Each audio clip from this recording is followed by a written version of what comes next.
Jadi dia kata di sini orang lelaki itu dia ada kelebihan banyak macam-macam. Jadi kami ni orang puan duduk rumah saja.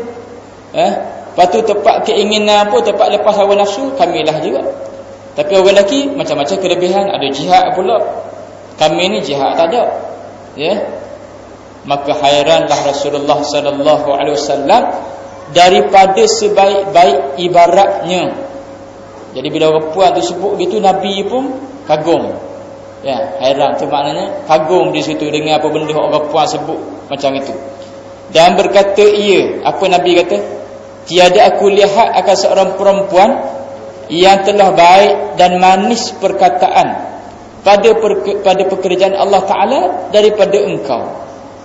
Jadi maknanya bila orang puan ni dia mengadu hal dia, orang puan ni gini, orang lelaki ni ada kelebihan macam ni, tapi dia nak mengadu kepada Nabi pun dia mengadu tu dengan bahasa yang baik, dengan bahasa yang molek, kan? Tak kasar, bahasa tu beradu. Sebab tu Nabi kata tak adalah aku jumpa orang perempuan dari segi perkataan dia lebih manis, lebih baik daripada mung ni. Kemudian bersabda ia, Nabi kata benda, menyampaikan olehmu daripada belakang engkau daripada segala perempuan yang Islam bahawa sungguhnya sebaik-baik taat salah seorang kamu bagi suaminya itu menyamai akan kebajikan itu suaminya. Ya. Dia kata, mu tolong rakyat, tolong bagi tahu kepada semua orang perempuan. Ya, bukan untuk pengetahuanmu seorang saja dak lah, tapi orang puan hak lain pun terus sapa juga kepada semua orang perempuan ini. Ambil terus sapanya, iaitu kalau kamu ni taat kepada suami, hak mu taat kepada suami itu Nabi kata sama macam ke kebajikan hak yang suami tu buat. Ambil hak kebajikan yang suami tu buat. Pergi kerja pukul 8 pagi, keluar balik pukul 5 petang.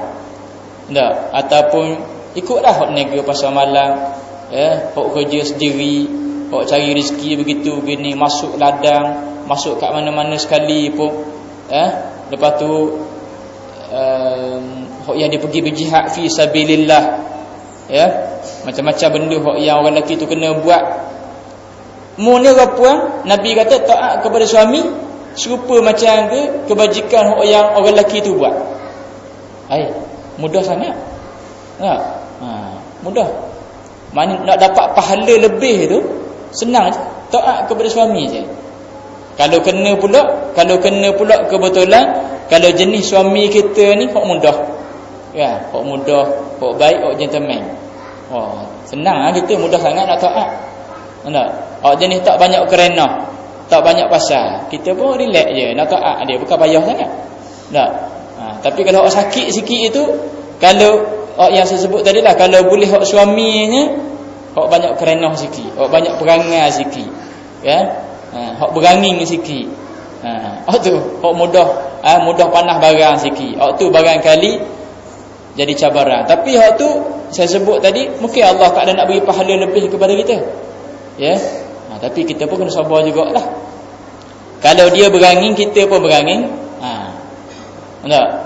Jawab dia jadi ribut lah. Angin campur angin jadi ribut taufan. Jadi ribut taufan berat, ya.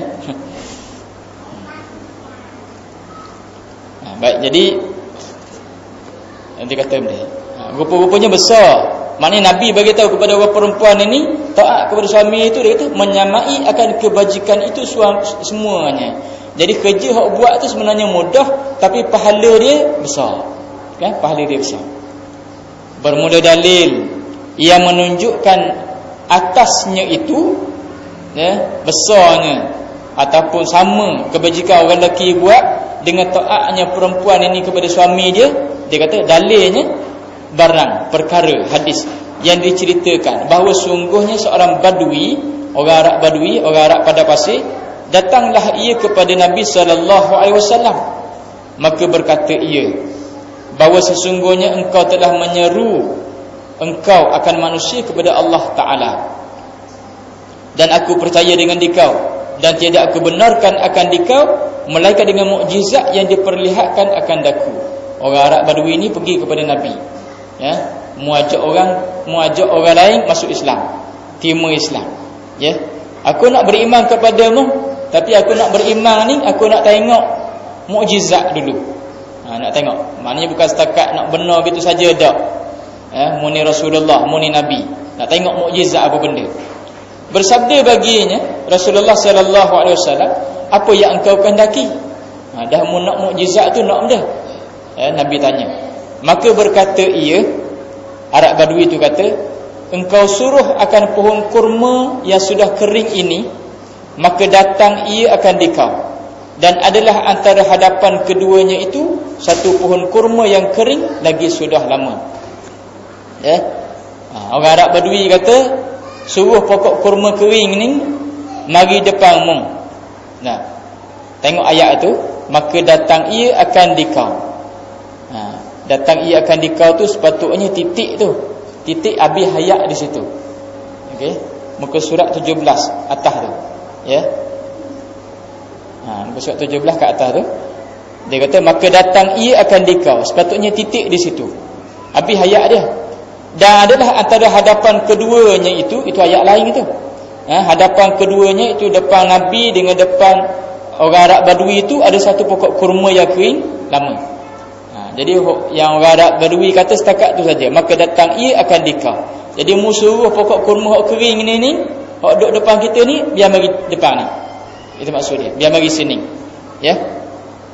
Maka bersabda bagi Badui itu oleh Rasulullah sallallahu alaihi wasallam, pergilah olehmu dan kata olehmu baginya, bagi pokok kurma itu, bahawa sungguhnya Muhammad yang memanggil akan dikau.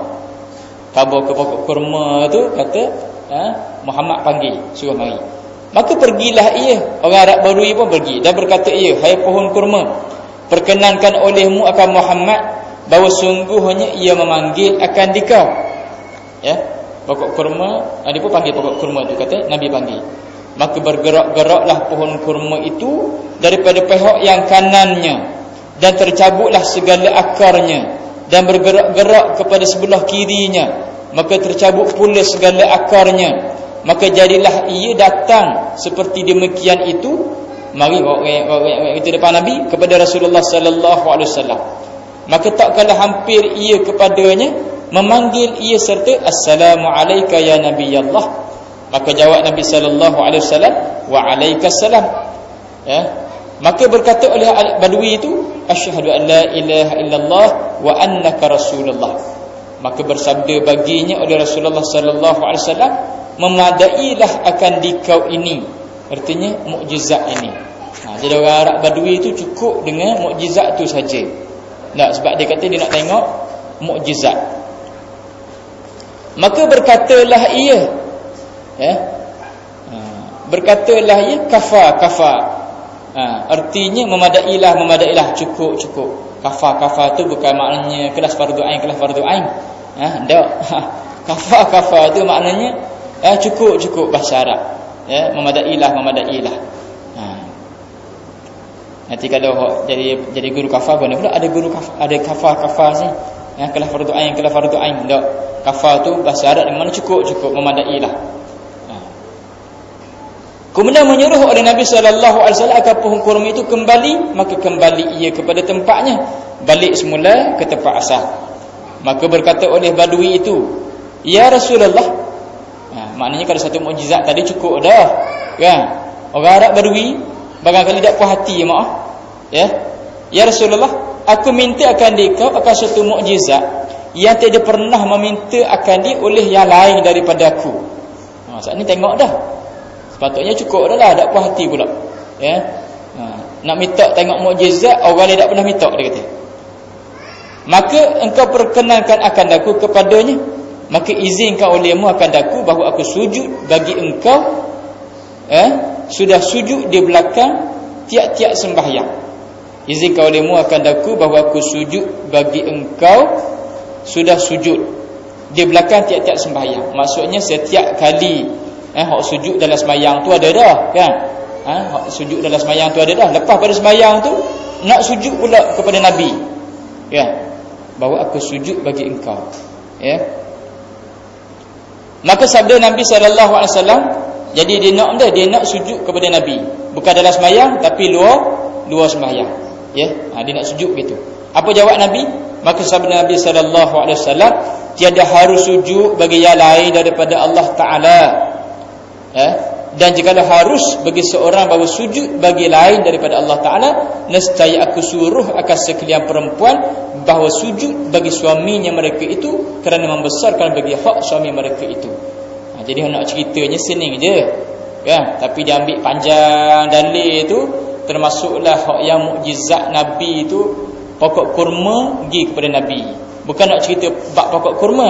Kalau nak ceritanya, dalilnya di sini ialah kalaulah boleh sujud seorang kepada seorang yang lain, tentulah Nabi suruh orang puan tu sujud kepada suami dia. Tapi tak boleh macam itu, tak boleh sujud. Itu maknanya dalil.